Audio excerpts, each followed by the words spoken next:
Siz Minecraft o'ynamoqchisiz, lekin sizda o'ynash uchun yetarli modlar yo'q. Va siz Minecraftda bir necha daqiqa o'ynaganingizdan so'ng zerikib qolasiz va siz Minecraftni o'chirmoqchi bo'lasiz. Shu paytda esa hech qachon Minecraftni o'chirib yuborishga shoshilmang.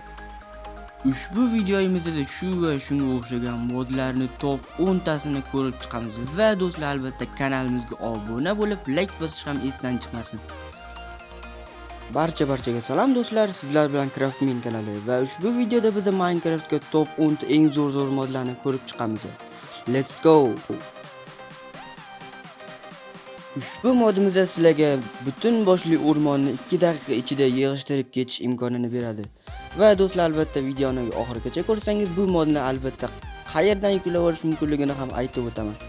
O'zingizga kerakli instrumentlar, ya'ni bolg'ani yasab olasizlar va istalgan daraxtning tagidan chopsanglar, what the fuck. Xullas do'stlar, mana shunday tarzda daraxtlar ustingizdan yog'ila boshlaydi. Shu tarzda butun boshli o'rmonni 2 daqiqa ichida bemalol yig'ishtirib ketsangiz bo'ladi. Va bu bizning birinchi modimiz edi. Ikkinchi modimiz esa F5 modi va ushbu modni sizlar aktivlashtirganingizdan so'ng nastroyka bo'limiga kirasiz va enable setting overlay. Ana shu tugmani bosganingizdan so'ng sizda tepangizda turli xil tugmalar paydo bo'ladi va ushbu tugmalar yordamida siz turli xil rejimlarga o'tishingiz mumkin. Misol uchun default, survival, creative, adventure va sizlarni ogohlantirib o'taman, spectre rejimiga o'tishda albatta ogohlantirish bo'ladi. Chunki bu rejimga o'tgandan so'ng hech qachon ortga qaytib bo'lmaydi va chatga shunday deb yozishinglar kerak bo'ladi do'stlar. Chatga shunday deb yozamiz: game mode default.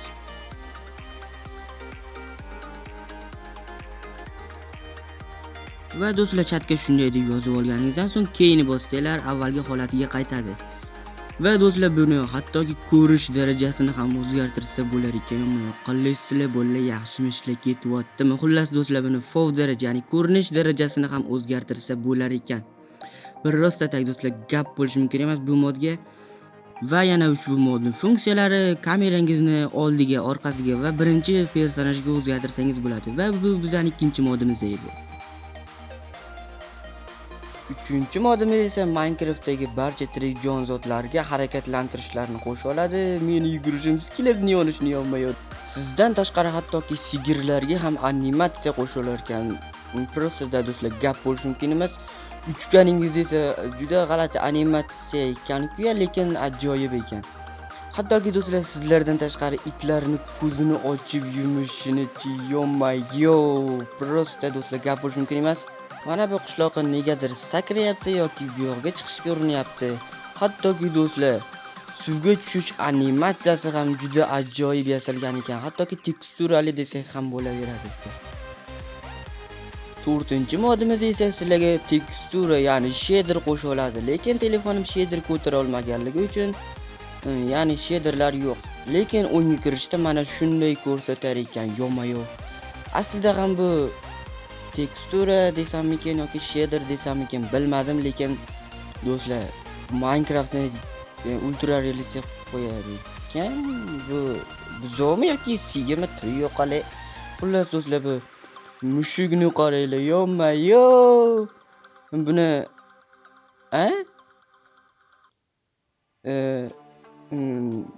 gapirishga to'lojiz do'stlar, prosta do'stlar, gap bo'lishi mumkin emas. Qishloqlarga ham hattoki gap bo'lishi mumkin emas. Stop. Temirchimi? Orqasida bolg'a ham bor ekan, yo'mayo do'stlar. Ko'rganlar bo'lsa ko'rgandir, lekin do'stlar, crafting table'ga ham hattoki osmonga ham alohida e'tibor qaratilgan do'stlar. Kunduzi bunday, kechasi esa mana bunday ko'rinar ekan. Oyni turishini, yo'mayo. 5-modimiz esa sizlarga o'zbek tilini qo'shib beradi. Bu mod yordamida sizlar Minecraftdagi turli xil narsalar nima deb atalishini bilib olishingiz mumkin. Lekin Iman jurnali to'g'risi o'xshamabdi. Iman ko'chati bunisi yaxshi, lekin Apple, olti olma, temir qilich, xullas shunga o'xshash narsalar do'stlar. Hattoki sizlarni kiyadigan kiyimingizdan tortib ovqatlargacha nom qo'yilgan. Misol uchun aytaylik, bedroom iksir, ya'ni damlamalar qalin, iksir, igar.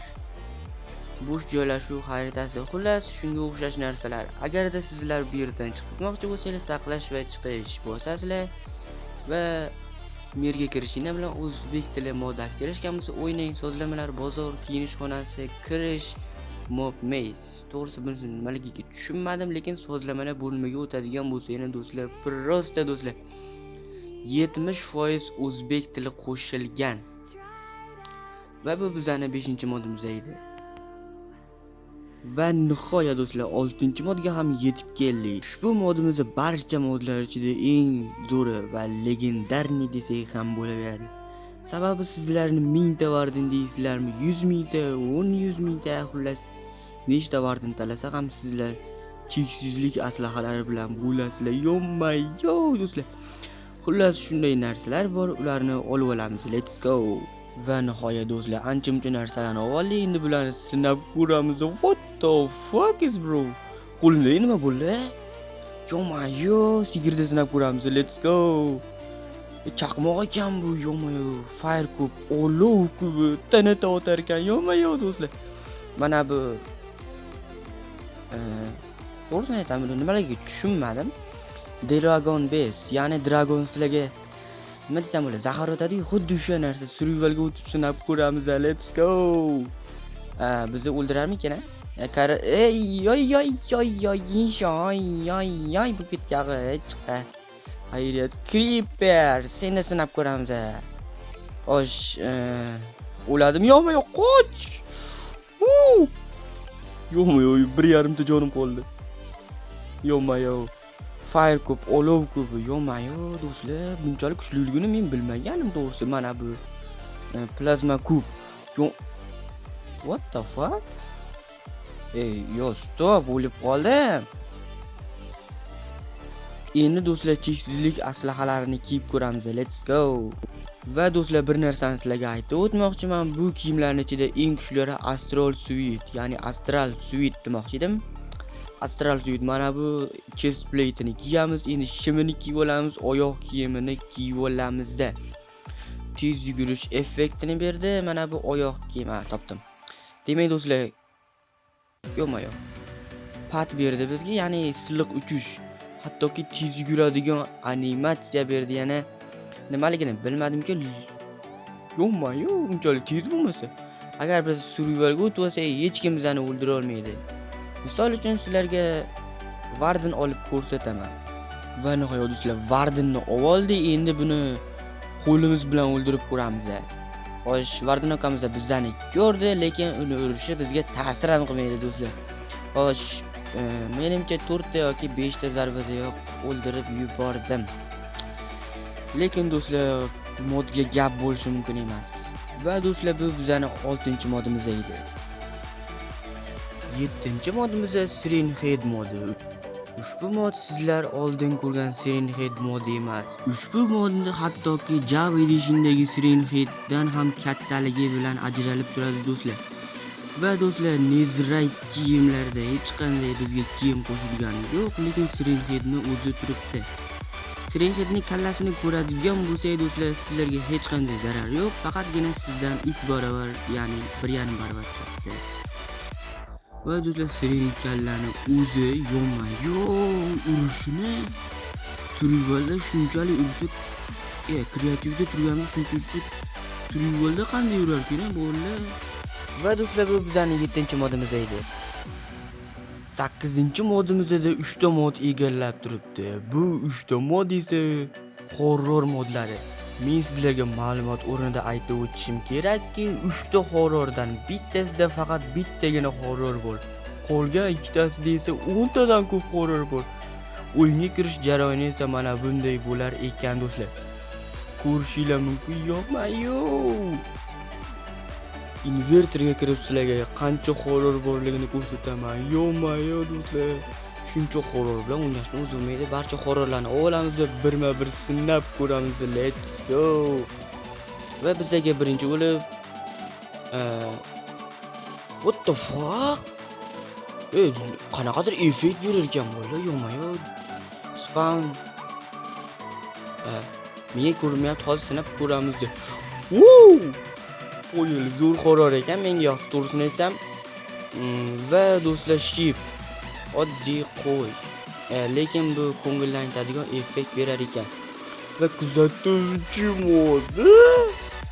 What the fuck? Va do'stlar mana bu yerda horror mod chaqirgan.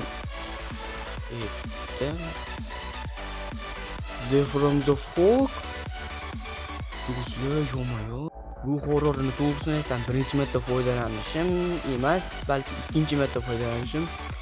Va do'stlar, ma'lumot o'rnida aytib o'taman, Java'da bor mod, Bedrock'da ham bor ekan. 9-modimiz esa sizlarni Euro davriga olib boradi va bu modda sizlar turli xil Euro davrida yashovchi hayvonlarni uchratishingiz mumkin. Hattoki mana bu maxluqning nomini bilmadim-ku, lekin survivalga o'tsanglar to'g'ridan-to'g'ri sizlarni quvarkan. Bilib oldik va undan tashqari sizlarga mashina modini ham qo'shib beradi do'stlar. Bu yerda plane, ya'ni samolyot modi. Samolyotga qarab turib ekranni bosib tursanglar, mana bu yer open turgan bo'ladi. Lekin u yerga sizlar benzin qo'yadigan bo'lsanglar, yonma-yon do'stlar, bu yerda uchish ham mumkin. Ovozni pastlab olamiz va 2 daqiqadan so'ng osmonga parvoz qilamiz. Let's go baby. Mana shunday g'alati bo'lsa ham, lekin ajoyibgina ko'rinishga ega bo'lar ekan do'stlar. Va do'stlar, vertolyot modi ham bor ekan. Qulab tushdik va bu yerga vertolyot qo'yib ko'ramiz. Let's go. Va do'stlar, vertolyotni oldim. Yo-mayo, qizil vertolyotni olaman. Mayli, open tugmasini bosamiz va benzin quyamiz. Va sakrash tugmasini bosib turamiz, keyin uchib ketamiz. Va shunday qilib, bu bizning 9-modimiz edi. Bundan tashqari do'stlar, sizlarga mashina qo'shadi va qayiq ham qo'shar ekan do'stlar. Agar bunga ham benzin qo'yadigan bo'lsangiz, tashqariga chiqmaysizlar, shunchaki mashinani haydab yuraverasizlar. Va do'stlar, bu yerda qayiq modi ham bor ekan. Qayiq qo'shilgan, yo'mayo. Mana bu yerga ekranni bosib turamiz va invertorlarga kiramiz va bu yerga ham benzin quyamiz. Va endi do'stlar, qayiqimiz hattoki yerda yuradigan bo'lib qopti. What the fuck? Qayiq yerda yurganini birinchi marta ko'rishim va bu bizning 9-modimiz. 10-modimiz esa hamma kutgan qurol modi. Ushbu modda sizlar turli xil qurollarni ko'rishingiz mumkin. Juda ko'p ham emas-ku, lekin sizlarda yaxshigina qurollar bo'lishi mumkin. Videoni oxirigacha ko'ring va baho bering do'stlar. Va albatta hamma qurollarni ko'rishingiz mumkin. Desert MP5. Mana bu yerda MP5 ekan, mana bu M249. Mana bu nima bo'ldi, to'g'risini aytsam bilmadim.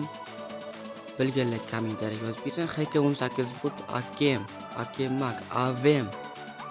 Va do'stlar, Amir, hamma tayinliga Amir qattiq o'tadi bu do'stlar. Va bizda Koreya bor va P90 bor do'stlar.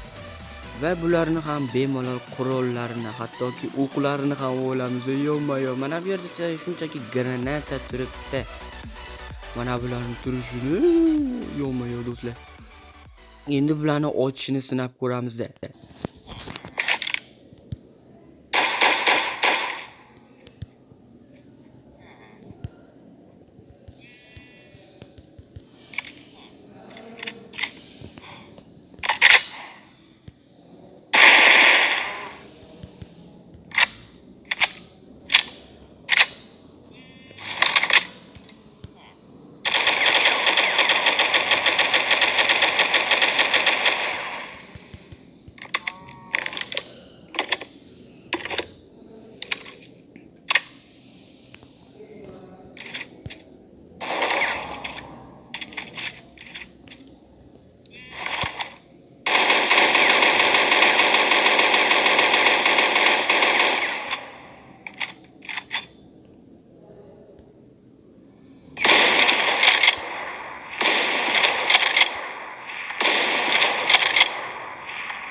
Endi bu modlarning yon tomonidan qanday ko'rinishini ko'ramiz.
Ushbu modlarni Telegram kanalimizga o'tib bemalol topib olishingiz mumkin. Telegram kanali esa video opsiyaniyasi va kommentariyalarda bo'ladi. Va xullas do'stlar, shu modlarni o'rnatib olsangiz survival jarayoni yanada qiziqroq bo'ladi. Keyingi videolarda ko'rishguncha do'stlar, xayr, sog' salomat bo'ling.